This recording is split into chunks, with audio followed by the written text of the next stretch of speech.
All right, welcome to another edition of the RF Video Shoot interview series. Today we're joined by legendary promoter Joel Goodhart. Thanks for being here today. Hey, no problem. Not a problem at all. 25 years in the making.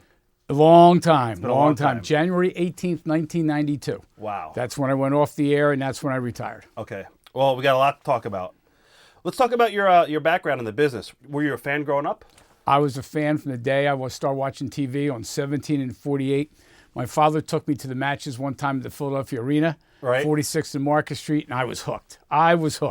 And Bruno was the first guy that I remember seeing, and I don't remember what match he was in, but I got to tell you, I was hooked from that day. And once it gets in your system, even when I walked away in 92, Right. it was always there. And then I get a phone call, and all of a sudden I'm back in this thing. But no, it was great times. Who were your favorite growing up? Bruno San Martino, which was kind of cool because Bruno was on my first show. Right. That I did as TWA at the time at Temple University. But Bruno was my guy. But my real number one was Spiros Arion. For some reason, it was something about Spiros Arion when he got to the ring that was just awesome. He's the one I remember the most. Did you ever want to get into the business as an actual worker? Or? No. Look, you got to realize going in, you're either going to do it or you're not going to do it. And I wasn't disciplined enough. And God bless the guys. I'm not big enough. But at the time, yeah, you dabbled with it. When I had the Ringmasters Wrestling School, there was always a want to get in the ring. And then I watched what these guys did, and I said, nah. Yeah, exactly. It's not for me. No bumping. Not for me. Not for me. I did a couple bumps in my day. I still feel them. Right. Yeah. What made Philadelphia such a great wrestling town? Philadelphia's a heel town. People forget about this. You know, the Philadelphia Flyers, back in the day, they were the bad boys of Broad Street. They were the Broad Street bullies. And the reason they made a mark in Philadelphia was because they were the bad guys. Well, this is a heel town.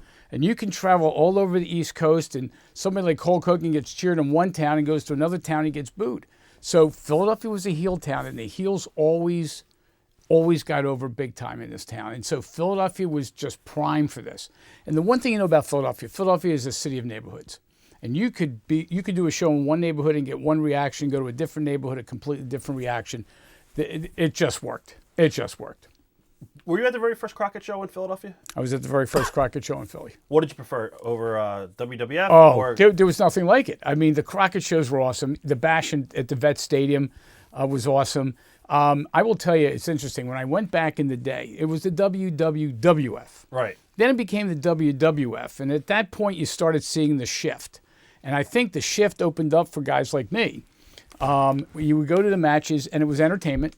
I can't tell you that it wasn't. Right. But you didn't get a whole lot of wrestling. You got a lot of the showbiz. Now, today, I think the line has drawn, and now there's more showbiz than wrestling. When Crockett came to Philly, and the Rock and Roll Express came in, and the Road Warriors came in, and I was actually sitting on the first row, and you hear the hitting. It was unbelievable how stiff these guys were. And then you saw the Magnums and the Dusties and the Ric Flairs and the Horsemen.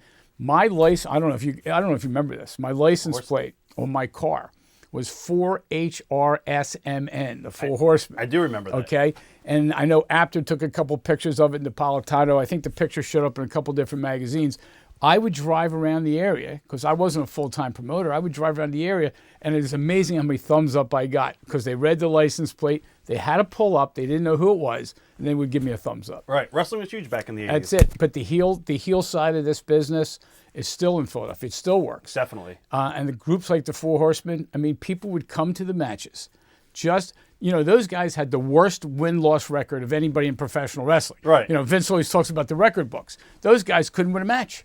But they were just so much fun to watch. And with Crockett, you got the sense that these guys were putting 110% into it. They weren't worried about the showbiz. They weren't worried about television. And you got guys like Dusty, who was as out of shape as I was. But he would get in the ring every night and do stuff that was just awesome. He was so over. It was the pop that you heard at the Civic Center compared to what you heard at the Spectrum. Oh, my God, yeah. Okay, now the Civic Center was a smaller building. It exploded. Especially for the Road Warriors. Oh, unbelievable. Well, I'll tell you one quick story. I started doing some ring announcing for Crockett. Yep, we're going to talk about that, too. Okay, and at one of the matches, Charles Barkley came to the match, and Barkley was a Horseman guy. He would walk around doing the Four Horsemen stuff. And he was sitting ringside, and I'm trying to be the impartial ring announcer. And he came, there was Flair against Luger, I think was the main event, and the Horsemen were all on the card. Well, I introduced him from the ring, and he gets up and does the flash of the The whole place explodes. Right.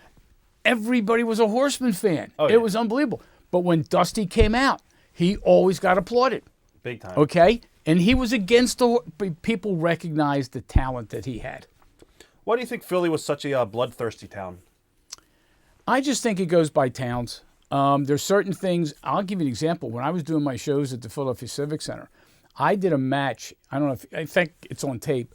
I had it called the Last Blood Battle Royal, and it was 20 guys, and the only one to not bleed was the winner. Right. So what it did is it guaranteed everybody 19 blood shots. Yeah. Okay, it was my opening match on the card, and that was the one that when Cactus Jack McFoley wrote the book, and he mentions in there that there was a match. That was it. Yeah.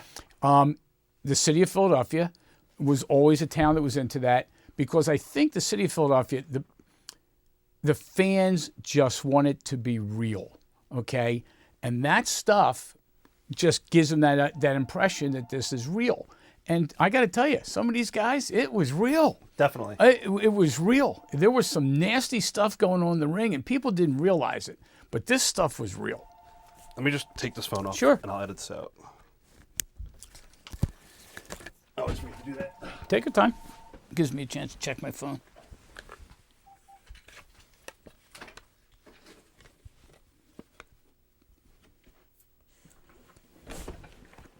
Okay. Oop, no. Okay, go ahead. All right. Memories of the WWF versus NWA wars in Philly, because they were pretty big back in the day. Yeah, in fact, they would run sometimes the same night. Yeah, head to head. The Marriott would be awesome. Oh, it was just, it's two different sports.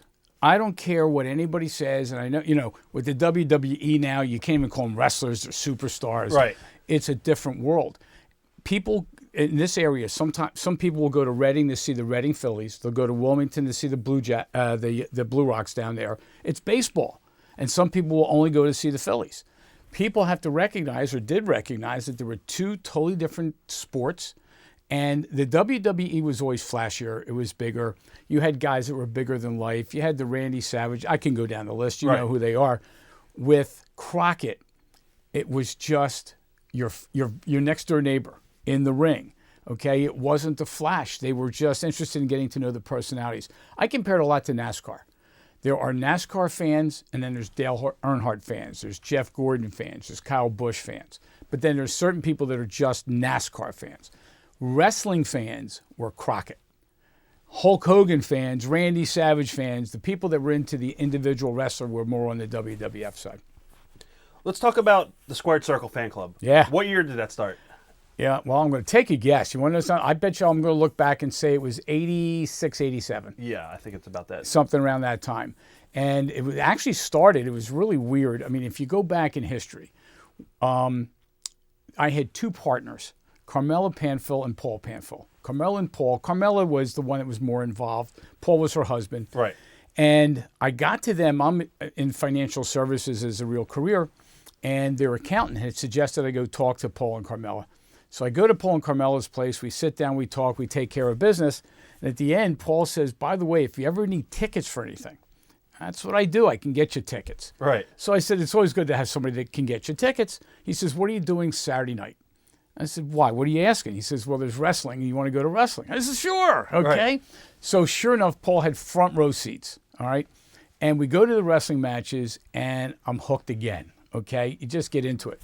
But while all this is going on, people are knocking on our door. They see me as somebody who's connected in the business. And Carmela and I decided to start a wrestling store. And we opened up the Squared Circle up in Levittown, Pennsylvania. I-95 Marketplace. I-95 Marketplace, which is now some school or something. Yeah. And we opened it up because it was open Friday, Saturday, and Sunday. And I had a full-time gig, and Carmela was raising a daughter at the time. And so it was just a matter of, here, I'm going to go kill my weekends. Well, we opened up the store, and it starts to take off. People got word. And, I wish you were where you're at today back then. I know. Okay. So we started having a great time at the Squared Circle, and people started to come on a regular basis. And we would have a regular TV in the hall, and it was a regular television. We didn't have high def back then with surround sound. And we would show wrestling tapes, but we would show wrestling tapes of everything but WWF. So we showed Georgia, we showed Memphis, we showed Pacific Northwest, a lot of world class, AWA. People had never seen that. People today don't realize. Today with cable, I mean, everybody sees everything. Yeah. But back then there was territories. And when we went to Memphis, if you remember, we would go to Memphis to see a show, and then we would go to Nashville and see the show before that because they were running it the week later. People don't realize what cable television, how it destroyed the sport. So when we started having a lot of people coming on, I had this idea we ought to start a little fan club. So we started the Squared Circle Fan Club. And one thing just snowballed. And then we started trying to put together a little newsletter, and then we put together some bus trips. We did some major trips down to Baltimore, bus trips all over the place. We went to Memphis every year. Went to Starcade too. Went to Starcade, down in North Carolina. Yep. In fact, I remember one of the Memphis ones. I almost put you through a wall. Exactly. I remember that one. Okay, there's a long. I don't remember why, but man, you deserved it. Something I did. I don't remember. Whatever it was. I was crazy. It was great, but we had a camaraderie. We would do bus trips to shows. We did a bus trip to Troy, New York for one of the TBS specials, and that's where Funk... Clash of Champions, I think. Yeah, it was a Clash of Champions, and that's where Funk had the I Quit match, okay? And we were all up there, and we had people, all the guys, all the boys in the business, the promoters knew who we were. We were buying blocks of 50 tickets. And as your promoter, if you get somebody who wants to buy a third 40, 50 tickets, you're saying thank you, and you're helping them. Right. Well, then as we got into the Squared Circle Fan Club, we started sponsoring these lunches. And you couldn't do those today if you wanted to. I was going to ask you how that came about. Yeah, it was just it was a demand from the fan club that they wanted to meet the wrestlers. Well, going back, I got to meet all the guys because I was in the back and they wanted to meet them. And so we had a place up in the Northeast called Champs. Oh, the bus stop. We had the bus stop. We eventually went to Champs. And we rented out this place, and we just had hot roast beef sandwiches, and we brought in some of what we'll call the superstars. Sting. So we had Sting. We had Bam Bam Bigelow. In fact, there's still a photo of me when Bam Bam picked me up. We had Jerry Lawler. We had the Steiners. I mean, I could go down the list. Morocco, Nikita. Oh, my God. We had Nikita. Yeah. We had them all. You had everybody. We had everybody, and people came over. We had Missy Hyatt. Missy was one of the big stars. You loved Missy Hyatt when she was there. So we had Woman. We had Kevin Sullivan. I could go down the list. We had Funk. I have these all on video somewhere. Okay, I'm telling you, I wish I had all this stuff. I got to put that on DVD. I got them somewhere. You probably have them somewhere.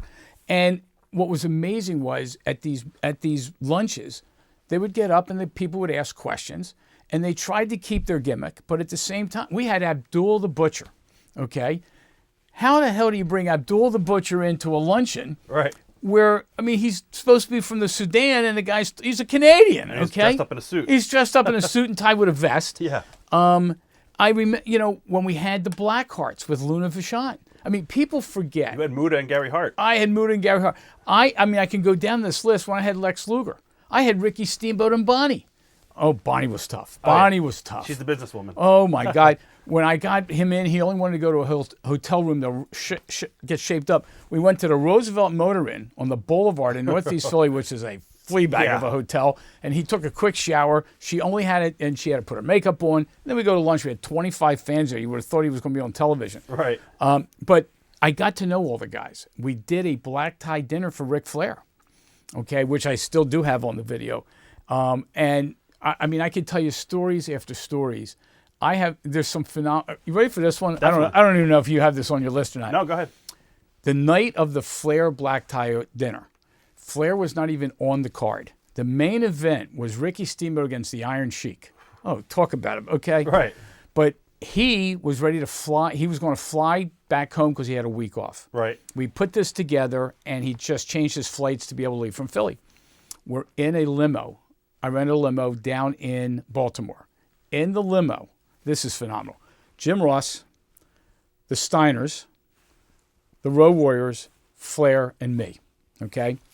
We're driving. They're wrestling in Philly. Right. Flair's just coming in to do my dinner and then leave. The car we have a blowout. I don't know if you heard this story. We had a blowout going north on 95. The driver was going like 90 miles an hour. We pull over into the median, and Flair decides, let's go walk up the median. We'll talk about what we're doing tonight. So I'm walking with Flair up the median, and everybody's blowing the horn because you can spot Flair a mile away. I turn around, swear to you, Scott Steiner picks up the car. The driver did not use a jack. That is crazy. Okay? There, I don't have a camera. You Right. don't have. Who the heck has a phone anymore? He's picking up the car. That's They incredible. changed the tire where Scott Steiner is holding the car up. That's Is that, I mean, it's insane. you can't buy that. Right. Okay. Then we get in the car, and of course he's now all sweating up, and Animals basically say, "Man, you got to get ready for the match." We get to the place. We actually got there about 15 or 20 minutes late. And on the video, I come running in, then Jim Ross comes running in, and then Rick obviously comes in. Rick had to go get changed. But he came and went out of his way to come to this dinner to honor him as the wrestler of the decade. People don't know that Flair did not get paid one nickel for that. He did that because of the fans in Philadelphia. Wow. And bottom line is, I'll see him in April at your next gig. I will let him know how appreciative that he did not get paid a nickel for that event. When you booked the guys at the bus stop and Champs, did you have to go through the office at all? Or? No, you these never- guys were independent contractors. Okay, so you just talked to the boys. That was it. Now we were always tight with the office. Gary Juster. But Gary and I went, a lot of history. And then we also had another fellow whose name is going to escape me right now that was running Philly. It wasn't Gary Juster. It'll come to me. Okay. And he was my initial contact. He's the one, if you remember when Crockett came to Philly, we actually did a show at Valley Forge. Yep, I do remember that. Okay. And that was through, again, his name will come to me. Right. But when we did that show, there's a story on that show too. I don't know how much you want to get into No, I this. definitely, 100%. They got fogged in North Carolina. Right. The show was on a Wednesday night. I believe it was Wednesday or Thursday. And they needed to get to Valley Forge. Well, Jim Cornette does a video for TV. And of course he gets on there and he wants to know who the king of Prussia is. Okay. Right. Why is there not a queen of Prussia? So he does the video and we promote the show. It's a school night. The show's supposed to start at 7, be over by 9:30. 7 o'clock, they're still in North Carolina. Okay. I get a phone call from J.J. Dillon. We're running late. I don't know what the hell's going on. There was 2 planes. They get to the airport and we made sure the police had an ability to get them over here. So they had an escort. Right. 2 guys are in the car. It was Jimmy Valiant and Tully Blanchard. Well, these 2 get to the building I'm going to say it's easy a 8:15. It's an hour and 15 minutes late. They go in the back. They get ready. They come out to do a match. Well, there was no angle. They didn't even know what to do. They just had to get started with something to keep people happy. But when we had Crockett come in, we got very tight with the office. I remember Carmel and I went down to meet with Crockett down in North Carolina. We got tight with them. We got tight with the office, the bookers, all that kind of stuff. So, but we went directly. When I got Lex Luger, it was just a matter of putting him in the corner and saying, do you want to do one of these? Sure. What am I getting paid? Gotcha. Okay. And then we whatever it was, we negotiated that. And they kept their word. There was no What was the contract. typical payoff for those guys? 500 to 1,000? $1,000. Yeah. You know, the guys that had notoriety were 1,000. Some of them were 500. The kicker was there was no contract. There was only a phone call the week before just to remind you because they had arranged for the next day. Right. The business is not like that anymore. When did you realize you were tapping into the smarter fan base? When I started showing up in the newsletters, okay, that was really the key. And I'll tell you, it got more and more difficult because the smarter fans have to let everybody know they're smart, which is the dumbest thing that they do, okay? In Philadelphia, you're supposed to boo the heels. Right. Well, you start cheering them. Well, when you cheer them, you screw up the entire show. So the Horsemen would come out, and all these smart marks are sitting in the front cheering these guys. It doesn't work. It doesn't work. They have to change the whole match during the match. Jerry Lawler, when Jerry worked for me on a couple of shows, Jerry would come out not knowing what the reaction would be. And sometime he would come out, and they were booing the shit out of him. Right. Others, they were cheering him.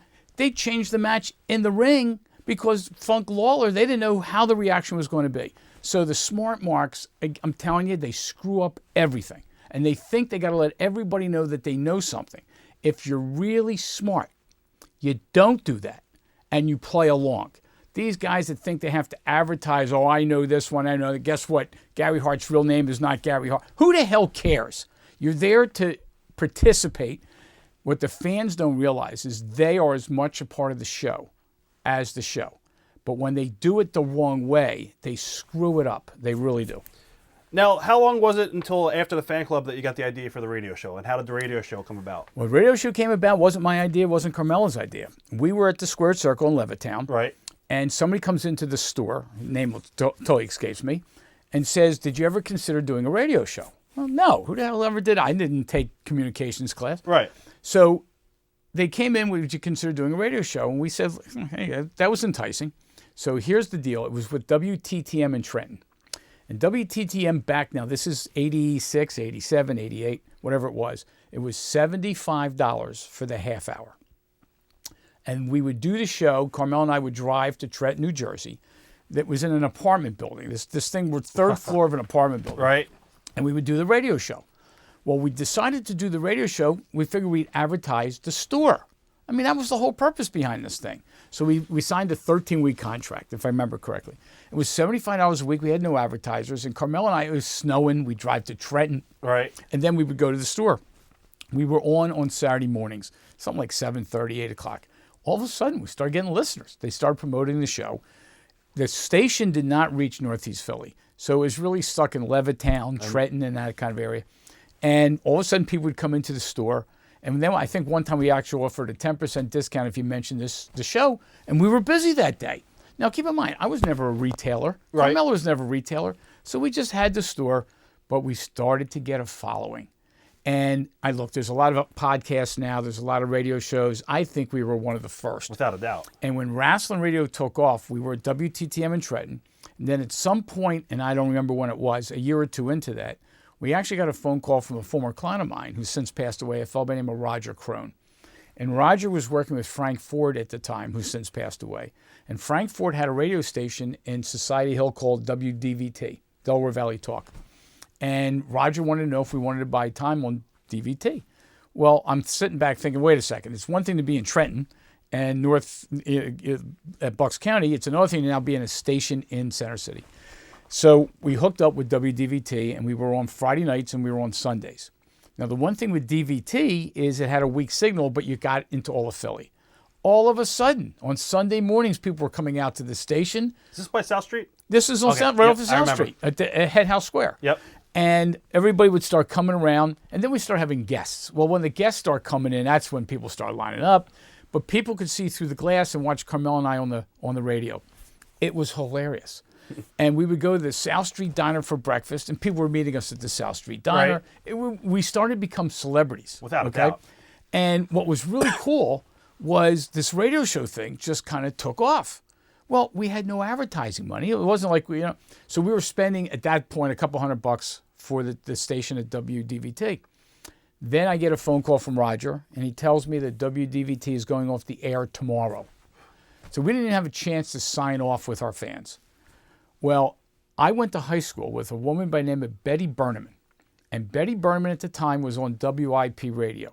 Now, I hadn't spoken to Betty 10 years. Right. I figured, what the hell, let me give a call. Maybe we can get on WIP.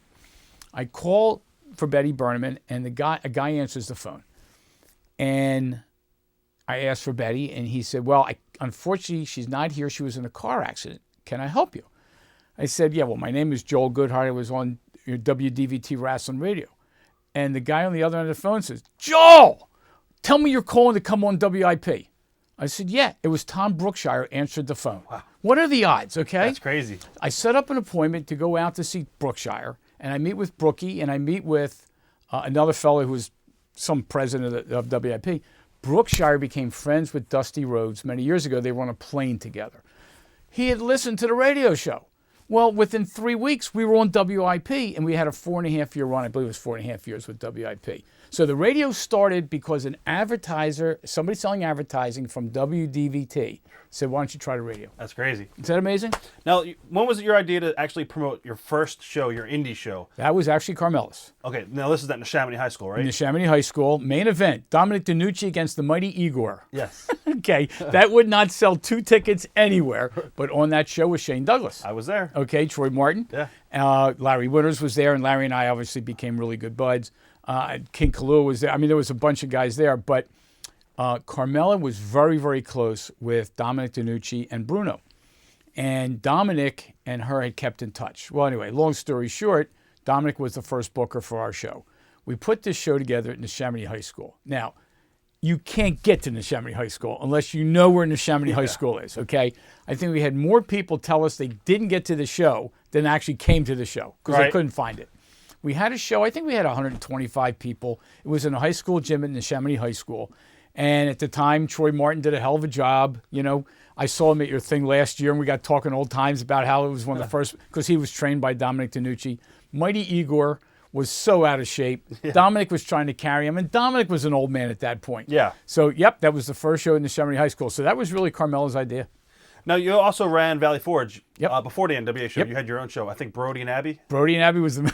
Yeah. Come on. If you're going to do an independent show, I happened to, at the time, well, I'll say I dated. I don't remember her name. I dated a woman, a girl, Right. whose father was running the Sheraton Valley Forge. So I had this idea about doing a show out there, and obviously he bought into it, and we had to have a main event that the wrestling fans would know, and we had Brody and Abdullah, and I remember to this day, I had a bill from Valley Forge for $2,200 of destroyed furniture. Yeah. They teared the place up. I was a promoter. I didn't know how to go pay for all this furniture. Right. Well, at the end of the show, we do the settle up and all that kind of stuff with the box office. And 2 days later, I get a phone call. There was 4 tables, 17 chairs, and 22. Now, this is back when $2,200 was a lot of money. Right, It's right. still a lot of money, but back then it was a serious number. But yep, I had Brody and Abby as the main event, and in the back, they asked me what I wanted. I said I want Brody Abby. That's all I said, and they gave me all that they got. Okay, now Abby and I. We did many shows together. Brody, we didn't do that. They just put it all on the table, and the crowd loved it. And there was nobody sitting. It was unbelievable. Brody easy to Unbelievable. work with? Oh, well, first of all, what was very fortunate for me, most of the big names that I work with are downright professionals. Abdul the Butcher, as professional as it gets. Brody, I can go down. Eddie Gilbert, Cactus, I can go down. Terry Funk, Jerry Law, every one of them, as professional as you can imagine. And that's what made our shows so great. One of the things that if you read all the damn newsletters and all, after I went under, they always say, most of the people said I paid too much for their talent. I was going to ask you about that. Well, I did. But guess what? I never had a no-show. All right. And one of the things that I had a reputation for, I'll pay you, just give me my money's worth. Right. I go back to a story, Jerry Lawler and Curry Von Erich. We had them at Temple University. Curry had a reputation back then of doing no-shows out of Texas. He was notorious for that. I didn't have anything to worry about because when I called him on the phone, he knew who I was. Jerry and Curry worked a match the night before at the Sportatorium in Dallas. I paid Jerry extra to make sure Curry was on the plane. Okay? Makes sense. Well, guess what? Everybody saw Curry in Philadelphia because I was overpaying. I can go down the list. Some of the guys, yes, I overpaid. Some of the guys underpaid. Adrian Street got way more money than he ever deserved, but I was a mark. I wanted Adrian Street in Philadelphia, okay? Would you consider yourself a money mark? Oh, there's no question. Okay. Okay? At the time, what happened was I went from money mark to promoter, okay? It was interesting that if you flashed the right amount of money, guys would do whatever you needed them to do. Well, when they came to Philadelphia and they did our shows, there's no question. You look at the videos. These guys put it all on the table. They put it on the line. They knew because if I did it right, they'd come back, okay? I had matches that were unbelievable. I mean, I think back now to some of the matches I did. I'm going to talk about a lot of them coming up, definitely. It's unbelievable. And in fact, definitely. I'm in process of writing a book. And Dan Murphy from Pro Wrestling Illustrated, Right. and all history of the company that took pro wrestling to the extreme. And one of the things I'm doing in the book is talking about my 10 favorite matches of all time. And some of these matches were just incredible. And we ran show after show after show. At one time, it was the money talking. After a while, it was the calls that I were getting. Yes, they knew I paid, but they wanted to run the angle because when they came to my show, there was Napolitano and Apter taking pictures. There was Pro Wrestling Illustrated. Everybody came. You gave everybody exposure. Oh, my God. We gave them exposure. And since we were close to New York, it was phenomenal. When we had Japan come in, it was unbelievable. I got calls from reporters I'd never even heard of. So I was giving the guys exposure, and they wanted to get paid. Well, unfortunately, or fortunately, as the case might be, when I paid them, I gave them real money. They would then get calls from other competitors, other promoters that always try to nickel and dime these guys down. Okay? So I got the reputation. If you work for Goodhart, he pays. Right. Now, true story, my first show at Temple University had Bruno Sammartino on the show. It was David Sammartino against Larry Zbyszko. And Zbyszko was managed by Paulie Dangerously. Right. Okay? And Bruno managed his son. Bruno, if Bruno was here right now, he would actually confirm this story. We're in the dressing room. Bruno lives in Pittsburgh, outside Pittsburgh, and he wanted to get an early flight home. But I had him on the last match. So we had it set up that at the end of the match, he would scoot right out and get to the airport in the dressing room in front of all the boys. he says, and I hear it every day. He basically said, Joel, send me the check. You're good for it. He leaves. From that point forward, everybody in the business knew he left without getting paid. Okay? If Bruno's going to work for me and not get paid, and he knew I was sending, everybody knew my money was good. That's a great testament. Okay? And that helped me grow the business. One of the criticisms, as far as you booking, is that you brought too many names in. Do you think that's a fair criticism at the time, or was that the only way to compete with? It was the only way to do it. Yeah, it was the only way to do it. Now, back in the day, I mean, today you have one main event. If you're lucky, you have one main event, and then you have all the local talent. right. Well, to get 3,000 people to the Philadelphia Civic Center wasn't going to happen because D.C. Drake was battling Larry Winters. And you could take that match and market it anywhere in the country, but it wasn't going to draw. So you needed the main eventers. Now, again, part of it was this was new. Back in the day, you didn't have any shows like those super cards that I had at the Civic Center were unbelievable. You look at some of the tapes now, and I say to myself, I got to be crazy, okay? Did I have too much talent on the show? No question. Did I need to do that in order to get established? Here I am 20 to 30 years later, and we're talking because my shows are being remembered. Now, we had competitors, Dennis Carluzzo in South Jersey. Do you remember one of his cards? Not a one, okay? But he would have one name and a bunch of under guys that came out of the factory, Monster Factory, and that was it. Right. Now, he made money. I lost money. He made money, but that wasn't what I wanted to do. Were you losing a lot of money on the shows? Well, it depended on the show. Okay. When I left the business January 18th of 92, I was out $168,000. And again, that's a lot of money today. Yeah. Back in the 80s and early 90s, I lost $168,000. Wow. Now, that being said, it wasn't bad business. I didn't have TV. When I had the opportunity to get TV, I was obviously not financially well enough to do that. I was sitting on something. Now, fortunately, Todd came along, picked up ECW. He had the money, so he was able to do what he did. Me, I got by on shoestrings, but it was always the desire to have a great show and have the one big hit. Well, one show I had when I had Cactus and Eddie Gilbert in 2 out of 3 falls, which is still to this day, Yeah. I only had 600 people in the building. Wow. It was a summer show and it just died. And I actually lost money on that show. But that show, to this day, you go onto YouTube, the matches are still there. Everybody's talking about it. Well, guess what? They're still talking about it, yet people say, Joel, you had too much talent in your show. You can't have it both ways. Did when you were running shows, did that put a strain on your relationship with Crockett at all? Because now they saw you as a competitor. No, they saw me as actually being helpful. Okay. Because what actually was happening, if you think about it, I was running shows at the same time Crockett. I took the fans to a different level.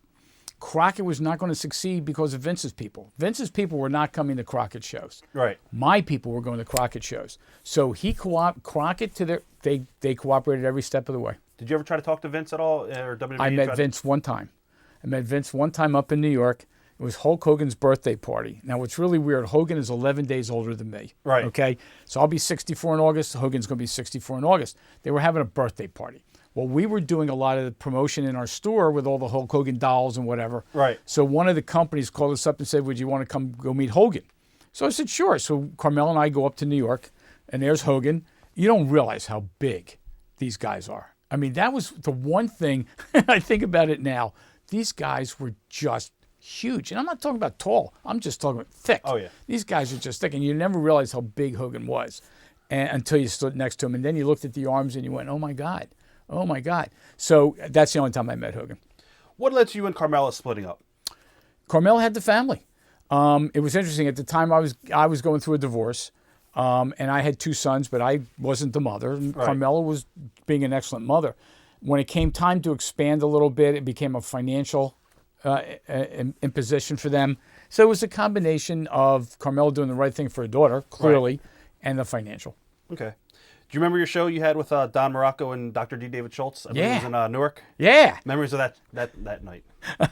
That night, well, Dr. D is exactly what you think he is, okay? God bless him. He professional, shook hands, but then he turned, when he got to the building, he just turned it on, and he becomes a real problem. Now, I don't remember the match itself, and I'm not sure who was on the undercard, but I just remember the tension in the dressing room. Okay, Right. was just incredible. In fact, I'm trying to remember what the heck we called the show. It was in Newark, Delaware. Yeah, I don't remember. We tried to come up with names for all these things, but David Schultz, and again, before the match or before the night, after the show, as professional as it comes. But he had that persona, And when he got into his wrestling gear, you know, some of these guys were able to turn it on at the ring. He turned it on in the dressing room. Okay. But that was, yes, I remember that match. Anyone ever tried to hold you up for money? The only ones were the Road Warriors. Okay. We had, now I don't know if you remember Skating this. plink? I'm sorry? Woodhaven, skating? Yeah. You remember? We had the Road Warriors up at the Woodhaven skating rink. And I had met with Paul Ellering and everything was set. The show before, I agreed to pay them whatever the number was. Right. He comes to Philly. I meet him in the back, and he says, we can't do it. So what do you mean you can't do it? I got this thing promoted on the radio. He says, I'm telling you, the only way we'll do it is if you double the money. So he's the only one. And Carmel and I looked at each other, and it was a matter of telling all the fans that were coming out. Well, long story short, he was the only one that ever held me up for money. And I don't know that Animal and Hawk knew about it. Right. Paul's the only one. Wow. With using so many names, there had to be guys trying to get out of doing jobs or playing politics. Any memories of stories of what it was like dealing with so many egos and big names? Oh, yeah. Yeah. How long is this tape? Yeah. No, I'll tell you, in all honesty, in thinking back, it was very rare that I had an issue. Because what I basically said to the guys, Larry was our booker. And the one thing I recognize is promoters are not bookers, bookers are not promoters. The promoter can sit back and come up with an idea, but it's the booker who's got to take it to the wrestler. Today, you got these promoters that think they know everything, telling them who that. It's unbelievable. I sit back now and I just laugh, Right. okay? And I see referees who are booking, I see promoters who are booking. It's ridiculous, okay? Bookers book, wrestlers wrestle, promoters promote, referees referee. Well, when I would have these guys on the phone and talk to them about the match, I would tell them flat out, I don't give a damn what you do. If you want to come back, make it work. Right. So I need 20 minutes. Come do something. Well, every once in a while, these guys would come up with some major angles. I get a phone call from Jerry Lawler. Jerry, that's the night that Jerry's wrestling Curry, or the afternoon. Right. Calls me up about 2 weeks later. Says, well, how do you want this thing, you know, what do you want to have him? I said, look, you're wearing the strap. Curry's wrestling you the night before. You figure it out. Whatever you got to do, you're not going to do a title change up here. Nobody's expecting you to change it. So just come up with something. He says, how about if you want fire? Well, it was the first time fire was ever used in Philadelphia. Right. At least to my recollection. So here we're having this match, and God bless Curry. Curry's looking great. Jerry's doing his thing, and they do the fire. And it's on video. We have a video of it. And Jerry does fire. Well, that was the first time, at least from what everybody told me, that it was ever used. Jerry would put the angle together with Curry. And if you remember, then we had Austin Idol on the card. Yep. And so they did their own angles. Now, I was smart enough to realize that if I'm bringing people in from world class, I can't tell them that I want something up here that's not going to work down there. Right. And if I'm having Curry Von Erich against Jerry Lawler, I can't say to Jerry, I want you to drop the strap. Come on. So you let the guys kind of dictate. Cactus and Eddie Gilbert came up with the 2 out of 3 falls match. Okay? They came up with it because they saw 3 paydays. All right? I was going to ask, yeah. That's exactly what it was. Right. So they came to me with it, and then we had 3-way calls. Okay? And when the 3-way calls was, we came up with the stretcher match, the cage match, and the pins count anywhere in the building match. But if you think about it, those guys, if you watch those videos, they left nothing. Nothing left. Cactus, I mean, God bless Cactus. Cactus mentions me by name in his book. He did stuff for me. I never told him to get his head caught up in barbed wire around a ring, okay, and go get 60 stitches.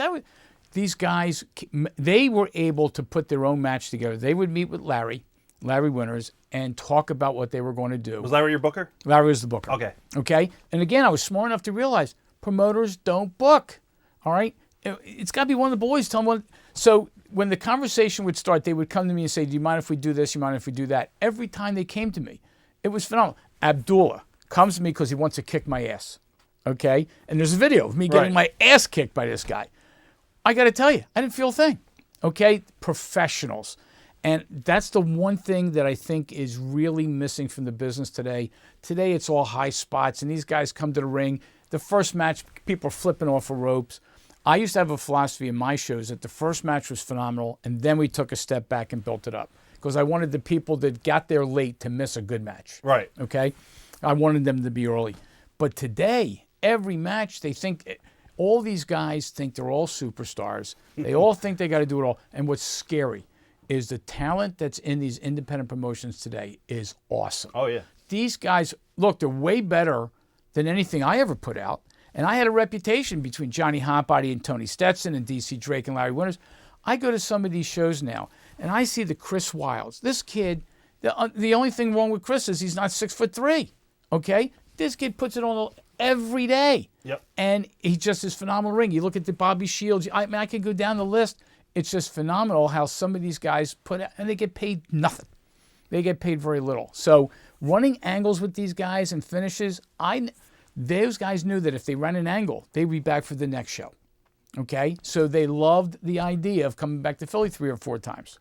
Did anybody try to take Larry's spot as booker? Maybe like Eddie or anybody? Nope. No, okay. Nope. And in fact, everybody knew it was me and Larry. And Larry, to his credit, he came up with, sometimes he didn't even tell me what the hell was going on. Right. Okay, we had a match at the Philadelphia Civic Center. It was the Blackhearts against Drake and Hotbody. Okay? And that's when the Blackhearts took the straps. Well, everybody didn't expect that. Nobody expected it because the Blackhearts came from Florida. Luna Vachon was managing them. Why would I have them? It would be my local guys. Right. Larry never told me. Okay? So when it happened, it shocked the hell out of me.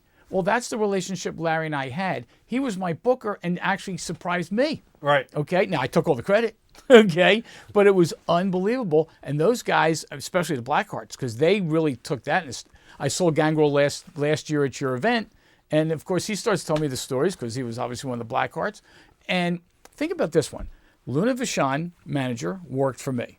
Paulie Dangerously, manager, worked for me. Jim Cornette, manager, worked for me. Lou Albano, manager. I can go down the list. Paul Jones. Come on, Paul Jones. I can go down this list. It's unbelievable. It is. All these managers worked for me. The only one that never worked for me was Freddie Blassie.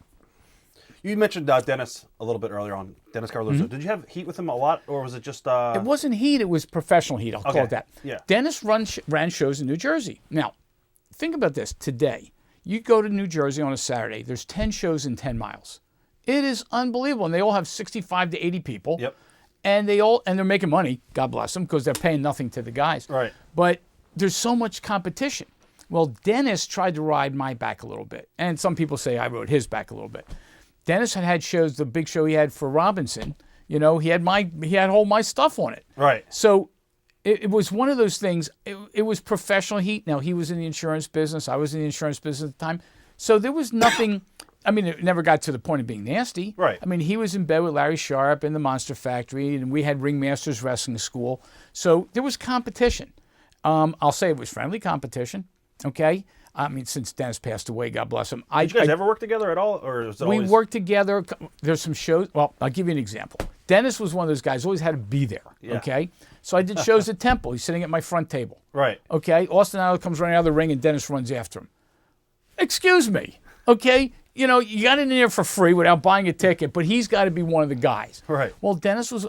there was one thing I never did. I was never one of these guys that had to be part of the crowd, okay? You work for me. It's a professional environment. I'm the promoter. You're the wrestler. That's the relationship. Some of us became friends, but it was a business relationship. With Dennis, it was always, he had to be there. He was the jock sniffer. He was the guy that had to be there with the guys. And that was Dennis. Tri-State was really one of the first indie companies to try to brand itself. Talk about why you think that made that company stand out. Well, I think it's a combination of things. First of all, the radio show helped. The radio show became my TV. Right. I mean, there were shows where Eddie Gilbert called in and Missy Hyatt was in the studio and Jerry Lawler would call in. So radio became our TV. Well, the neat thing with radio is a picture's worth 1,000 words. But with radio, you got to say the 1,000 words. So the radio became our promotion piece. Now, when we did the first show at Neshaminy High School, it was just a show. When we did the show at Valley Forge, it was just a show. It was a point where we were going to now book the 4 shows at Temple's McGonigal Hall where I decided to create the TWA. Right. Well, I've always been one of these guys. I hate lying, okay? And here I was in the wrestling business, but I hate lying. And so I called it the TWA because it was Tri-State Wrestling Alliance. I wasn't going to run shows international. I wasn't going to be worldwide. So I had Pennsylvania, New Jersey, Delaware. It was Tri-State. And then I realized later on that if you go to New York, it's New York, Connecticut, New Jersey is Tri-State. So the name kind of worked. The TWA airline, I obviously stole the name from TWA. Side note, I don't know if you remember this one. When things started getting bad with that, I started having a separate promotion with girls that used to do mud wrestling. And do you remember all that stuff? A little bit. Well, vaguely. we worked at a place called Wizards. Right. Okay. And I created the group called the TWA. Tits with ass. Okay. Right. So the TWA was branded by me because I wanted to create a promotion. And then after, again, if you watch the video on YouTube, Right. when I brought the belt out, Apter comes up to me real quick and says, we're going to recognize the TWA. So I announced from the ring at Temple that PWI was now going to rank the top 10 as they did. And all of a sudden, Tri-State got promoted. And that worked for me because between Napolitano and Apter, who were phenomenal. Yeah. They were phenomenal. First of all, I was helping them out big time. But they were phenomenal, and they were there for me. They helped promote me. It was a two-way street. And the one thing you learn about this business, if you have two-way streets, it succeeds. Was it hard dealing with the PA commissioner? Back then, no. The PA, well, Frank Talent was the face of the PA commission, Right. and he's since passed away. They were just, no, they always took the position. They wanted to make sure the fans got their money's worth. And they didn't have rules in place about blood. They didn't have rules in place about, we kind of pushed the envelope a little bit. What they liked was the tax revenue.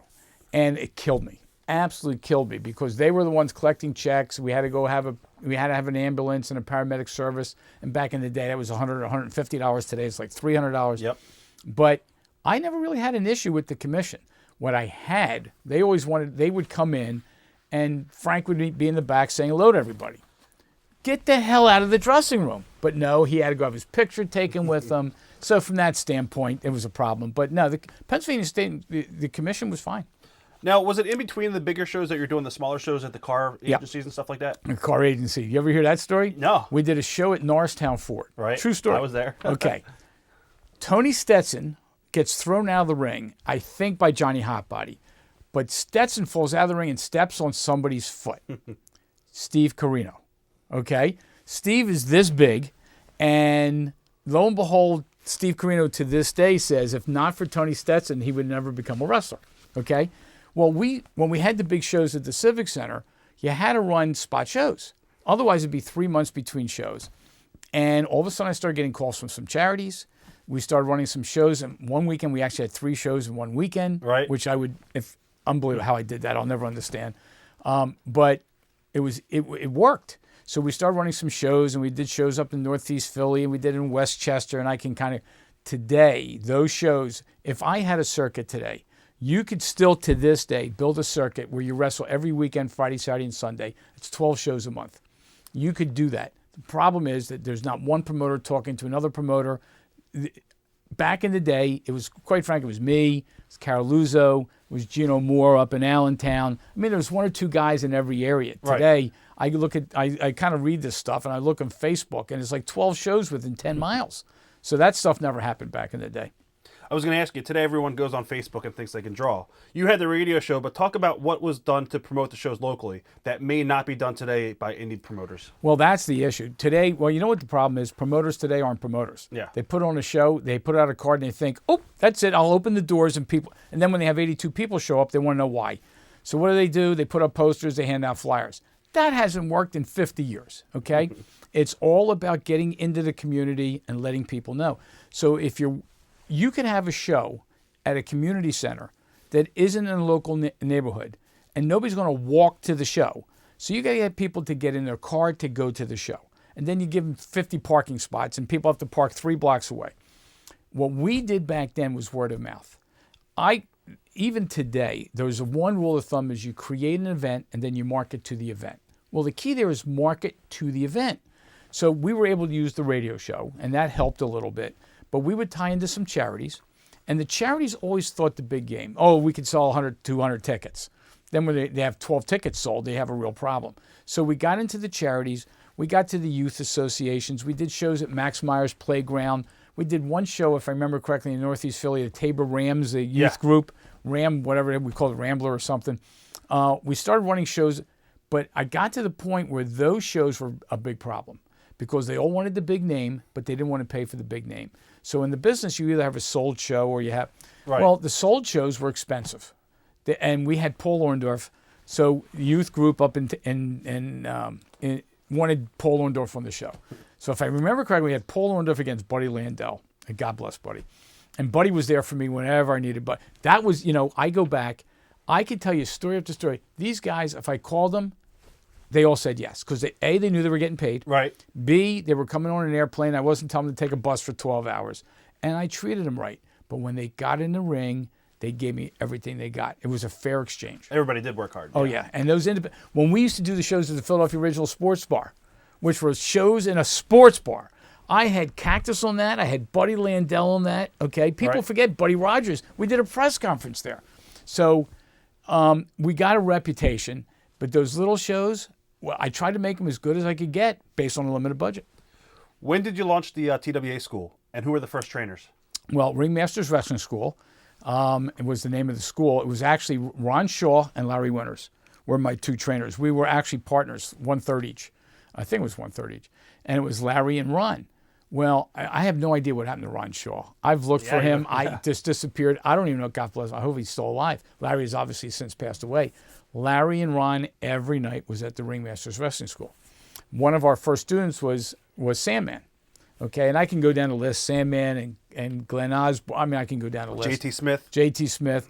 And one of the deals I made with these guys was whatever the fee was, I think it was $2,000. It's been a long time. Right. I then guaranteed them $2,000 of shots. So if you got through the school, even if I paid you $50 for a match, you were going to get 40 matches from me. So I saw it as a way for me to get a couple dollars up front, but at the same time build these guys into angles. And I ran them. And what was amazing is the match between Sandman and JT Smith. That match, you could take that anywhere in the country and it would sell tickets. Larry Winters and DC Drake, those guys did stuff for me. Now, Larry Winters and DC Drake were around way before me. But when they went to Temple and Drake got thrown off that never happened. And then when they went up to the TV booth upstairs and they were hanging from the rafters, I mean, they did stuff, and I didn't tell them to do that. They just realized this is how they're going. Right. So I had deals with guys, Larry, Drake, Stetson, Hotbody, Rockin' Rebel, Seeing Red, Jimmy Janetti. I can go down. I'm sure I'm missing somebody. My deal was you're on every show unless you couldn't make it. Okay? So these guys, I would book shows far enough in advance that I had these guys booked. Never had a signed contract the entire time I ran shows. Never. Okay? It was a handshake and reputation. What made you leave McGonigal Hall and go over to the arena? Was it outgrowing that building, or? Oh, well, it was a combination of things. First of all, More money? Temple. Well, it was two things. Temple. The problem with Temple is we had to run shows at that time in the afternoon. Because of the neighborhood. Okay, the neighborhood. Yeah. Today, you go to Temple tonight at night, the place is popping. It is just so vastly different. So we had to run shows Saturday afternoon. So we run shows at 1 o'clock, and quite frankly, getting some of the guys to get to the show was really tough. So that was part of it. The second thing is we tied ourselves up with Variety Club, which was phenomenal. That's how I got to meet Todd Gordon. And the Variety Club shows, we knew we were going to get more television because of Variety Club, more promotion. And the Civic Center had Pennsylvania Hall. Now, no shows had run in Pennsylvania Hall, but I had a meeting with them. And it became so enticing to think that I could do a show at Pennsylvania Hall. Well, we did it. And I got to tell you, once you go to the big building, okay, the rest of it doesn't matter. Temple, they were extremely helpful. The first show I did at Temple, I actually had Junkyard Dog on the card. And I had JYD along with Paul Jones in a dog collar match. I remember that. Well, the kicker was everybody who was a smart mark knew what that match was all about. That was Puerto Rico all over again. Right. People at Temple University had no clue. So I thought if I had an African American who was in the main event, I would draw some tickets. That didn't work. That's when I learned a long time ago, you know what? That crap doesn't work either. People are not going to come in because somebody's black or Spanish or whatever. So the match went over, but we just outgrew it. We just outgrew it. That was the same show that I believe Austin worked Orndorff on. Did you remember he did a couple of them. The arm wrestling He did the contest. arm wrestling. Yeah. one. Austin worked the night before. He was tired. Okay, so he didn't want to wrestle. Right. So he does this shtick with Paul Orndorff at the arm wrestling. Well, the one thing with Austin Idol, now, again, keep in mind, this is back in the day when nobody knew up here who Austin Idol was. All right. Today, everybody knows Austin Idol. But back in the day, nobody knew about the stuff they were doing in Memphis for Jerry Lawler. Yeah. Austin was as professional as anybody I ever met. He and Lawler, when we would sit down and talk about the matches, when I had Paulie Day, come on, these cars were just star-studded. These guys, they were professionals. And I still think today, I go to dressing rooms every once in a while, they're not professional. They're professional wrestlers because they're getting paid, but they're not professionals. These guys, Austin was phenomenal. And every time I would call Austin, he'd tell me stories about the matches that he was just at. Like, I don't care, Right. okay? But we would talk for a half hour at a time. But to this day, I mean, Austin, to me, you talk about being a money mark. Austin Idol was a guy that was going to be on every show I could get him on. I had a tag match one time with Austin Idol and Al Perez. And I had him come out as the Heartbreaks or whatever the hell it was. And I had him against Chris Adams and Kevin Von Erich. Okay? That match didn't draw me flies. I had 4 guys I had to fly him in. But you were marking out for it. Oh, so, my God. Yeah. And so, but that's the kicker. So that's where, I became the money mark at times. But Kevin Von Erich came in because Curry had come in and said, work for him. Well, Chris Adams comes up, and this is, you watch these matches today, I mean, these guys didn't know what the hell to do. They wrestled double disqualification. Right. But they would come in because they got the press, and that worked for them. You use Bam Bam Bigelow a lot. Yeah. Early memories of Bam Bam. Oh, love him. Love him. God bless him. Bam Bam, again, another one of these true professionals. And Bam Bam was tight with Monster Factory and Dennis Carluzzo, but he was based in New Jersey. So with Bam Bam, I'm going to have to fly him in. Okay? Bam Bam was scary how agile for a big man he was. I had a match at Temple where I put him and Tully Blanchard in a cage. That match made no sense to anybody, okay? But I wanted to have a cage match. So I called Bam Bam up. I told him I'm going to put you against Tully. His first comment was, look, you're paying me. Whatever you want to do. That's the professional in these guys. When I called Tully up, and Tully said, we'll make it work. Yeah. Okay? It is phenomenal to me how these guys, when you call them on the phone, they were normal. They were trying to make a living. Okay, Bam Bam would bring his wife down all the time. And I would have Bam Bam doing some stuff, and she would always say to me, what are you doing? Okay, think about this. We had a match at the Civic Center. I can't remember what match it was, but I had a lot of the guys in the back come out at the end of the match. So there, right now we have it on video. And you got Kevin Sullivan battling Terry Funk, Bam Bam Bigelow battling Eddie Gilbert, Jerry Lawler over here. It was just, it was the who's who of professional wrestling. But Bigelow was phenomenal. He was available anytime I needed him. I can only think of one time I called him up. He said he was booked. Okay, he was never used enough because he was a professional. He wanted a little bit more money because of his notoriety. What was amazing about Bigelow is if you watched him before the matches, what he did as a big man was scary. Okay, and that's what he was. He was doing cartwheels. Oh yeah. Just to warm up their body. He was phenomenal. You started bringing a lot of Memphis guys in. What made Memphis so special to you? Love the brand of wrestling. It was awesome. It was okay. It just was. Yeah. We would go to look Memphis. Every show you went to, there was an angle run on everything. Most of the guys in Memphis were undersized. Okay, so they just made it work.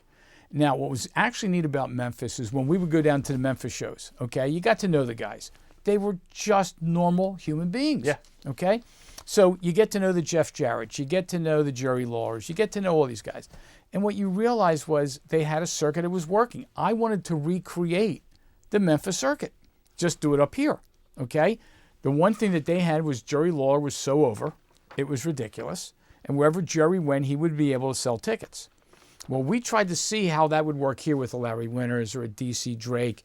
I tried to use Buddy Landell in that role, right. And it was tough. You need to find just the right guy and build a promotion around him. Jerry Lawler made it all work down in Memphis. Jerry booked the shows, he did the shows, he did TV, he scripted everything, but everybody worked for him because they wrestled 7 days a week, and these guys were able to make a living with Jerry Lawler. So that is the Memphis style. It's just great. Memories of the late Ted Petty. You used him as a Cheetah Kid. Cheetah Kid. Well, I'll tell you, again, true professional. Cheetah, I don't know if people know this, but the ring that we used was his ring. Right. So Ted would usually wrestle for free as part of the cost of doing the ring. Well, I used 2 rings. It was Ted Petty's ring and then Bounty Hunter's ring. But when Ted ran our show, when Ted did he was there when he needed to be there. He was always, it sounds crazy, but just if you be there at 4, show up at 4. Right. He was there at 4. I never had a contract. He knew what he was getting paid, and he'd make himself available for matches. Well, the real spot for him was him against Tom Pritchard. And we did that show at the Temple. And here was Pritchard coming out with Paulie Dangerously. And we had Cheetah.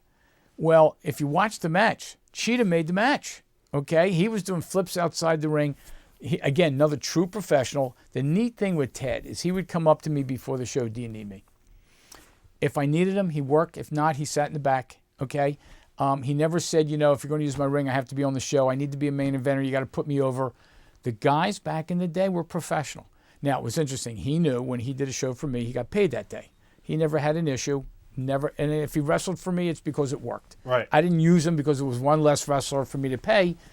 Ted was another true. Again, I have a history. I mean, I think back to all the positives. There was no negatives. He was always on time, always available. Early memories of Paul Heyman. I love him. Paul was great. When I used Paul, he was just starting to make a name for himself, him and his telephone. Paul was always one. He always had to be in the main event, okay? But I would use him 1 or 2 times on each card. Paul and I were kind of the same age. Now, God bless him. He went on and he's done real good stuff. Right. I don't know that I could ever work for Vince, but he obviously did it. But Paul was very creative. He was the guy in the back that would come up with an angle or so. So when he had Austin beat the living hell out of him, that was his call, okay? And he knew, and again, all the guys knew, I'm not going to tell you what to do in a match. You know what I need. You know the amount of time I need to get from you.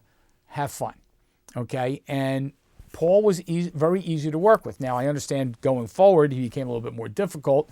I never had an issue with Paul, ever. Memories of Rock and Rebel. Chuck is, it was interesting. Rebel was a guy that refused at the time to sell. Okay, Abdul the Butcher wanted to kill him. There was a show where I had Abby against the Sheik. Right. Oh, that was another. And they were wrestling on the backstage, and the guys were coming out trying to break him apart. And Abdul would nail Rebel, and Rebel would fall on the floor and get right up.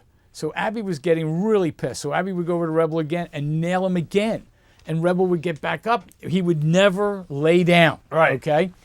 If you see Rebel on some of the videos from Temple, he was a good guy. He was a babyface. And he wrestled as if he was the biggest heel in the world. So he was always a guy that never got it right. Now, he's still wrestling. Yeah. What's amazing to me is I got out of business in 92. So these guys worked for me the late 80s, early 90s. Here we are, 25 years later, he's still in the ring. Crazy. And he looks great. He does. Okay, these guys are physically fit. Now, I know he's learned the business, okay? But back in the day, Abby knocked him down, I'm going to tell you, 10 times, get back up every time.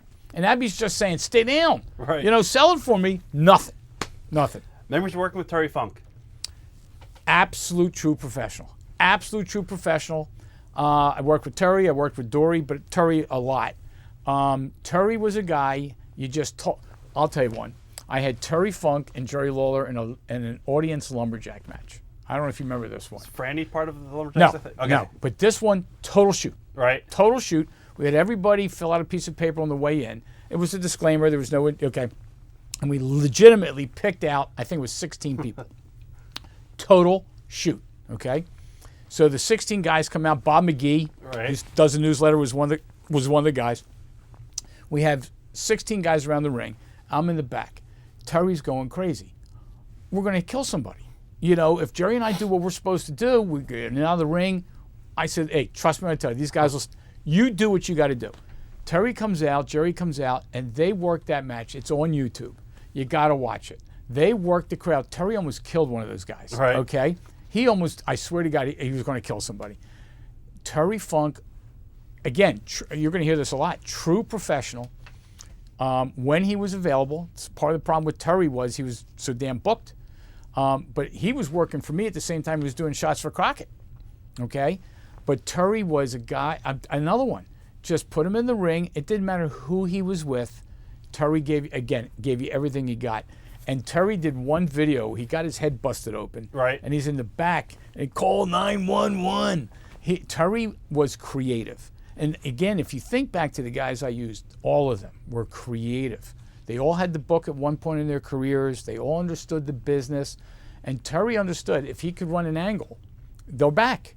Well, this is good business. Right. Okay? I mean, if I was a wrestler and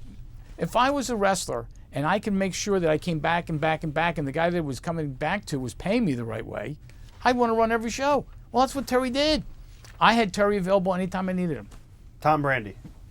Tom only worked once or twice with me. It was interesting. Tom and King Kalua. Right. Okay, at the time they were doing their thing. I tried to get Brandy. I wanted him to be a Chippendale. Okay, and he just didn't buy into it.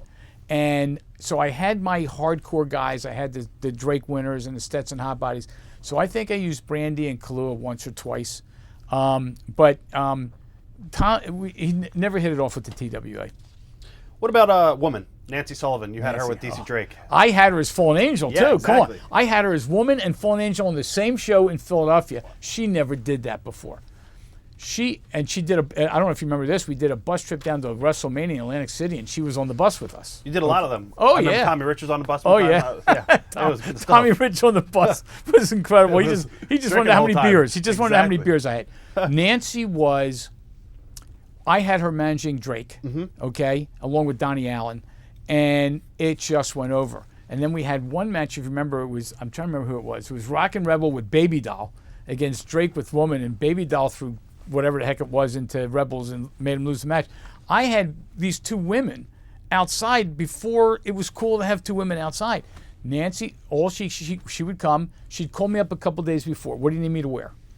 Okay, she wasn't sure what her role was. Right. So I would tell her, look, I always, for the women, I was sexist. I always wanted sexy. Right. But at the same time, you don't do what you do. I mean, today, what they do on television today is just unbelievable. So but Nancy was always one. So one day I called Kevin up, and I said to Kevin, I want to book her on the show as both Woman and Fallen Angel. He says, that's not going to work. I said, it's going to work. Everybody will know that. I said, everybody knows it anyway. Yeah. I mean, what are you talking about? So we have one match. I can't remember. She's with DC Drake, and then she comes out with Kevin. And she comes out as Fallen Angel, and she's doing this kind of thing. You should have seen her in the back propping up the hair. It was unbelievable. So I don't even think there was a single promoter ever to have Fallen Angel and Woman on the same show on the same night. I'm looking at the list of talent that you guys have had, and it is incredible. I mean, you had everybody. Everybody. Yeah. Give me names. Give me names. Oh, It's unbelievable. Bob Orton Jr., Morocco, Nikita, Manny. Now, Nikita, Manny, God bless. Oh, Manny, unbelievable professional. Oh, yeah. Manny had a show. One time, we had a big show at the Civic Center. Again, it was Manny against Cactus Jack. Manny against Abdullah. Manny was in a show in the afternoon up in North Jersey. Right. Now, keep in mind, nobody had cell phones back then, okay? So the deal was he was going to work both shows. And he was going to do the show up there and then come down here. Well, he does the show up in New York or North Jersey, and then he's coming down to Philly. Well, he's not calling me. There's no cell phones. Right. The match is ready to go. I've never had a no-show, okay? Cactus Jack comes out to start the match with Abdullah. Again, Cactus steps up to the plate. Manny's not here. I'll go run with him. Well, to go work with Abby means you're going to get yourself nailed. Cactus comes out. About 5 minutes into the match, Manny shows up. Manny is already in his wrestling gear. He changed in the car. Comes out, doesn't even say hello because I'm out ringside. He comes running down the thing, runs into it, attacks Abby, and then, of course, Cactus goes off. Manny made sure that I never had a no-show. Okay? And Manny was one of these guys. I had a match with Manny and Ivan Koloff. God bless Chain Ivan. match, right? Yeah. Yeah. God bless Ivan. And one time Manny kicks Ivan in the chin. I mean, nails Ivan. Okay? But again, these guys were just true professionals. That match, I had Nikita at the show, but Nikita could not work because he had just signed a contract with Turner. But Nikita would not be a no-show. And Nikita came up just to do his own thing.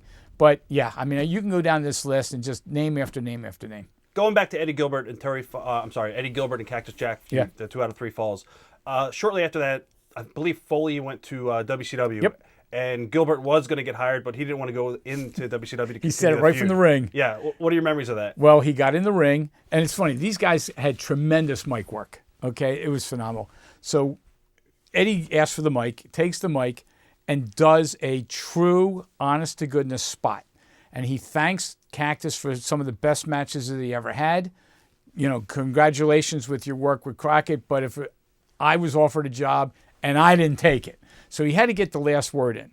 Eddie Gilbert was one of those guys. He could work at any show with any wrestler and make it work. And how he didn't make it as big as he should have made it is beyond me. The matches that he had in Memphis for Jerry were unbelievable. When he ran Jerry over, I mean, it's just phenomenal stuff. But that match with Eddie Gilbert and Cactus, the 2 out of 3 fall match, that I remember having a 3-way call with these guys for about an hour. And I got to tell you, okay, it was unbelievable. Right. Remind me to tell you about another phone call. But here's Eddie on one line and Cactus on another line. And I'm sitting there, and we're trying to put together these 3 matches. And they're all they're thinking about is 3 paydays. I mean, seriously, that's all they're thinking about, which would have been their biggest payday. So I said, What did look, they get for that match, if you don't mind? if I remember, it was $350 a match. I think it was $1,050 per. Okay. Okay, which again back then good. was real money. Yeah. Okay, for some reason that number strikes me. Cactus would probably remember because Cactus knew every nickel. Oh, yeah. Every dime. He knew exactly what he made. He would actually be able to say it.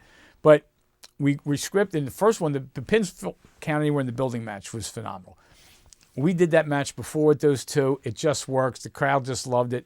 If you remember, we actually did a match at Temple University where we actually had Larry Winters pin Johnny Hotbody against the wall. Okay? Yes. And that was actually a story in one of the wrestling magazines because pins count anywhere. It doesn't mean it has to be on the floor. Right. I took it and we did a floor thing. Anyway, we did the pins count anywhere in the building match, and that was followed by a stretcher match. Well, the problem is if you follow a stretcher match and you're carried off on a stretcher, how do you bring them back? Well, everybody just knew these two guys were superhuman beings. So we have a stretcher match. Then the third match is the cage match. Okay? Well, I don't know about you. If you watch these guys work, how they had the energy to do this was unbelievable. And then Doug Gilbert comes in. Nobody knew who the hell Doug Gilbert was. I knew who Doug Gilbert was. Right. And he comes in, and Bigelow comes in, and then the whole world, we just have a monster brawl. What do you remember of the barbed wire match between the two? Scary. When Cactus got hung up in the barbed wire, I thought it was all over. I think he when he went to the hospital, if I remember correctly, it was 60 stitches. His wife was there. She wanted to kill me. It wasn't my call, okay? And he did that. No, it was just amazing. And again, I think this just goes back. They knew they had to bring something that had never been seen before because they wanted to come back, and they kept and Cactus. I had an open handshake with Cactus. Every show I had, if he's available, he's working, okay? And that's why he came to the sports bar shows. If he wanted to work a show, he was on the show. That match was really scary. And when he did that flip, I didn't even know what to do. I mean, seriously, my hands, I did not know what to do. And they're there plucking out the barbed wire from them. It was really scary. Memories of the original Sheik and Sabu. Well, let's talk about Original Sheik. Yeah. Original Sheik couldn't fly. He was thrown off of every airline, so he had to drive. And that's where Sabu comes in. Well, they live in Detroit, Michigan, or somewhere near Detroit. I book him for a show. Now, when I book him for a show, again, this is, call me the money mark. This is me getting the Sheik and Abdullah to get, come on. Right. All right. So I get Sheik on the phone. Professional. Everybody's telling me he's a complete jerk. The guy's obnoxious. And he's just, I talk him on the phone. It's promoter to worker. He agrees to come in. And he says to me, he says, I'm bringing my, I believe it's his nephew. Yeah, his nephew. Okay. I'm bringing my nephew. Can you use him? I said, well, we're doing a battle royal. We'll throw him in there. Well, there's a video of Sabu running in where he dives through the ropes from the floor. And everybody knew at that point this guy was something special. Oh, yeah. Nobody knew who Sabu was, okay? Now, I saw him at your thing last time, and of course he remembers. I started him off. Well, when I brought in Sheik and Abby, it was, you don't talk to these guys about a match, okay? All I said was, you gotta stretch. I don't care what you do. So we started a regular match, and they were all over the place, Yeah. okay? And that's where Abby just kicks my ass at the end. Then we did a barbed wire steel cage match. Well, the issue with a barbed wire steel cage match took forever to set it up. And quite frankly, it doesn't work. All right, because you're in the cage and you got the barbed wire. So they eventually get out of the ring and everybody's booing. Well, it took 20 minutes for them to leave the stage. And by the time they got done, every wrestler in the back, the Lawlers, the Funks, the Gilberts, they were all, Sullivans were all out. Bam Bam got nailed on that one. But he was, again, true professional. I never had an issue with him. Now, I never used him in anything other than Abby because I don't know that it would have worked. Right. Okay. I put him with Bulldog Brower. Okay. Now, Bulldog was one of our managers, and people may or may not remember Bulldog. I remember him. Okay. But Bulldog used to have some phenomenal matches against Bruno here at the Spectrum. I mean, Bulldog Brower sold out building after building after building. Well, by the time he came to me, his son was starting to get into business. And I don't know if the son ever made it. I don't think so. He wrestled for us one or two times. But Bulldog would come out with the Sheik, and then Bulldog had no clue what to do. Right. I mean, Sheik is killing Abby, Abby's killing Sheik, and he's trying to get in the middle. And they worked with him a little bit, and then Funk got messed with him a little bit. But what was interesting about the Sheik was the persona that everybody had of the Sheik was not the persona that I knew. Who was coming up with all the crazy stipulations? Was that you guys? That was me. Okay, it was you. Okay. No, I will tell you, the stipulations, I'm going to take credit for just about all of them. Okay. The City of Brotherly Hate match, that was me. Okay. Now, Tony Stetson and Hotbody came up with the match. Right. I came up with the name. The Battle Royal, where we had the Last Blood Battle Royal, that was all me. Then we had a battle royal. If you remember, the first one into the cage. Yes. That was me. It was a reverse steel battle, Right. reverse steel cage. We had 20 guys outside the ring, and one had to get in. Well, what you learn about this people in Philadelphia is they love the shit outside. Yes. They love it outside the ring. Well, if you're going to go see a reverse steel cage, you know that 20 wrestlers are going to be outside the cage. So that was another one. So those stipulations, that kind of stuff, that was me. That was the marketing genius that I was. Were you surprised that guys like Stetson and Hotbody and JT never really went on bigger than ECW? No, and I'll tell you, part of it was, well, for JT, different. For Johnny, it was size. Yeah. I mean, the problem with these guys, and it's the wrong word.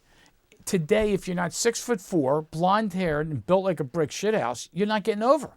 So Johnny was as hard a worker as anybody I've ever seen. Okay, and Johnny to this day has injuries that he's still carrying around because of his matches. He was phenomenal. But on television, he'd be a midget wrestler. Right. Okay? Tony Stetson was as good a worker in the ring as you'll ever see. But Tony didn't have a physique. He was a hard worker, never take that away from him. But again, on television, he wouldn't be the 6'4", whatever. You look at guys like Sandman and JT. They were the stiffest workers that we had. Now, JT was undersized, but JT was cut. Yeah. Okay? Sandman worked with Peaches. I tried to get Peaches to do stuff she just resisted all the time. Okay? But we called him Hack. Hack and JT, those were matches I can count. Guys, I need 20 minutes. Boom. They would do the stiffest work. It worked. When I had JT over and I had Sandman over, those guys were actually selling tickets. And what was amazing is the blend that I had of the top names and the local guys. Drake Winters, there was a hardcore group of 20 or 25 people that just came to see Drake Winters. Even Rebel. Rebel sold me more. I will give Rebel credit. He sold me a lot of tickets. Right. Okay? And there were times where I said, I need you to sell me tickets, but you're not going over. And he still sold the tickets. I will give Rebel all the credit in the world for that. Stetson and Hotbody, unbelievable matches. And sometimes they had to come up with something that was not Drake Winters. They were on the same show. Right. Okay? So that's when we started doing the dog pound, where we put DC Drake together and Johnny Hotbody, because it was the same stuff. You know, we just couldn't do what we had to do. So bottom line is JT and Sandman, phenomenal. Absolutely phenomenal. And they came out of the Ringmasters Wrestling School. Was it hard getting spot shows given all the nature of the product? It wasn't hard.